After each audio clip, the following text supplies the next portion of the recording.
Good day, I am Shane and I will be presenting a National Historical Monument in Cagayan Valley.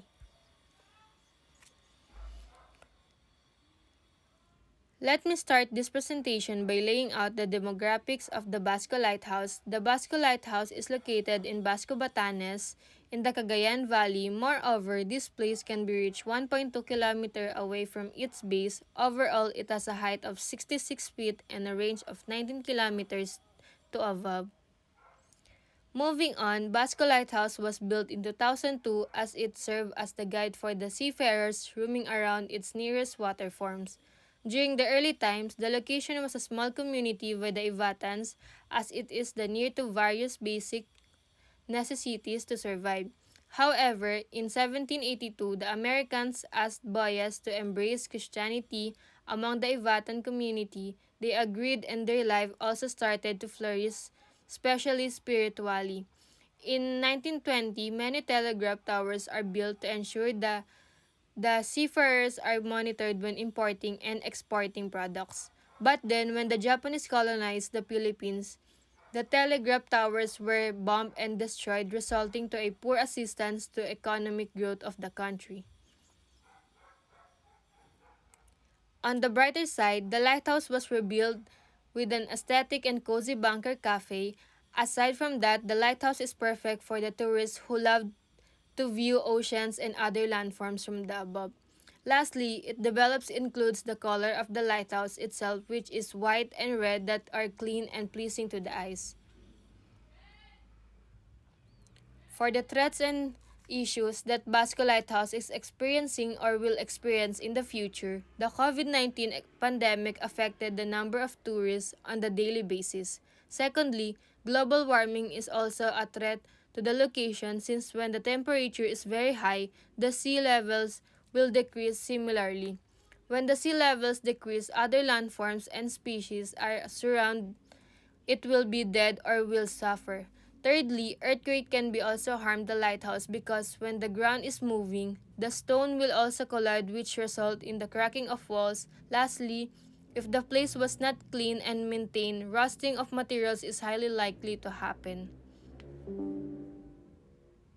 Cagayan Valley is located in the northeastern part of Luzon, with a land area of 26,388 square kilometers, and it is the second largest region in the Philippines. It is bounded to the west by the Cordillera Mountain Range, to the east by the Sierra Madre, to the south by the Carabola Mountains, and to the north by the Luzon Strait. The Cagayan Valley region has 5 provinces: Batanes, Cagayan, Isabela, Quirino, and Nueva Vizcaya. It has 4 cities: Tuguegarao, Cauayan, Iligan, and Santiago. The Cagayan Valley is abundant in agricultural products, with 30% of its total land area is dedicated to agriculture production. The region can be accessed by land and air, but the fastest and the most convenient method to get to the region is by plane. Also, different modes of transportation is available in the region. The region got its name from the Ilocano word Carayan that refers to the river, which is the Rio Grande de Cagayan. Also, the early Spanish settlers called it Rio Ibanag. In Cagayan Valley, they have a fish called the lurong or lidong, which is the most expensive fish in the Philippines. It is quite challenging to catch, that is why it is expensive, and it would cost about 3,500 pesos. January to June is the best time to visit the region before the typhoon season. They hold a festival that matches with the Sinulog Festival in Cebu in terms of candoys. Cagayan is the second largest producer of rice in the country and the top corn producer. Cagayan is recognized for its beautiful rolling hills, tall mountains, beautiful beaches, and stunning caves. Traditions: the traditions, pottery and basket weaving. Pottery.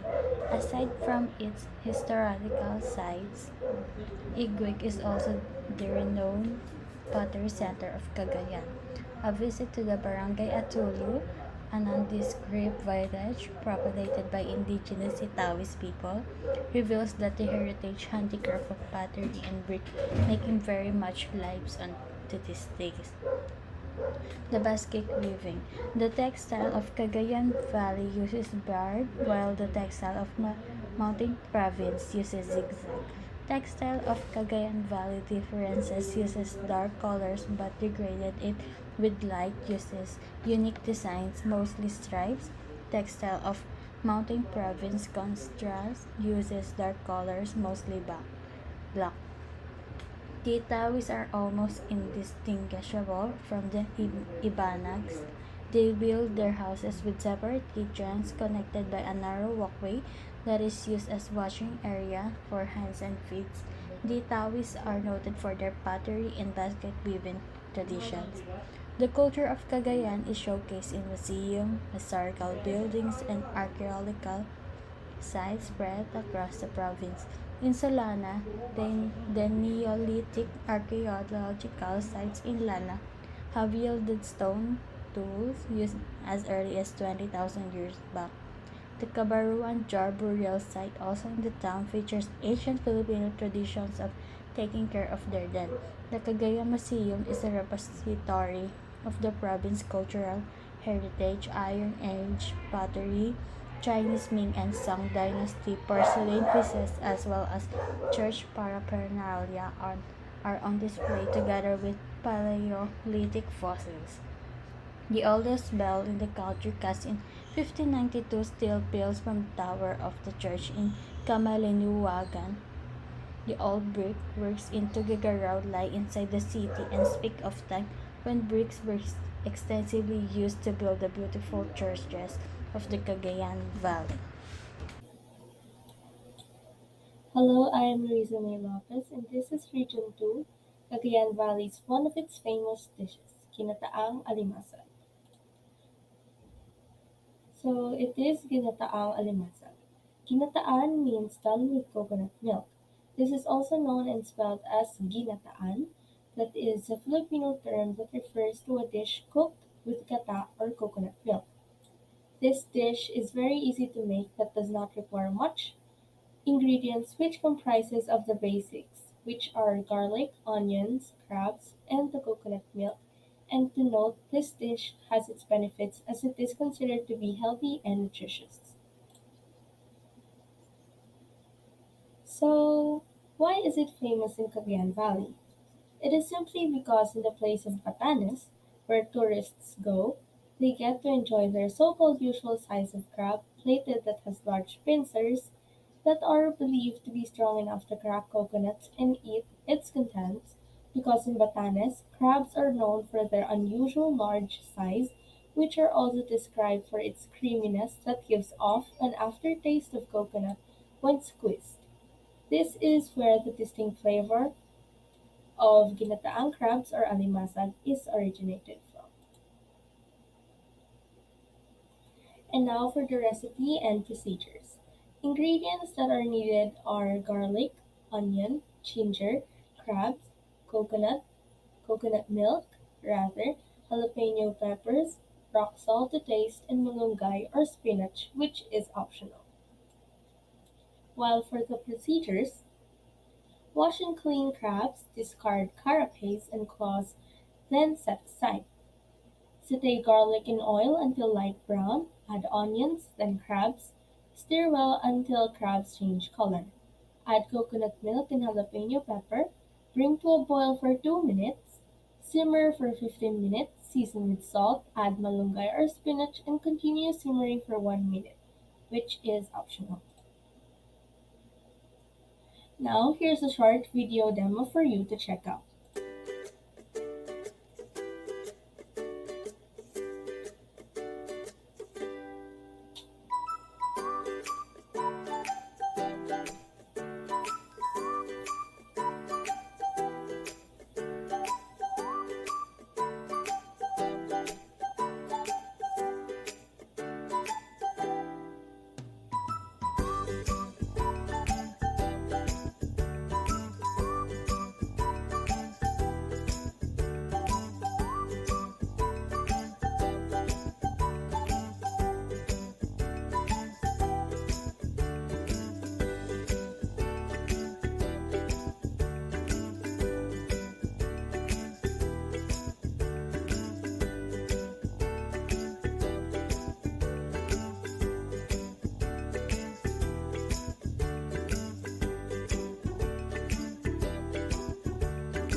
And now this is the reference of this dish. If you want to look, you can check the link attached to it.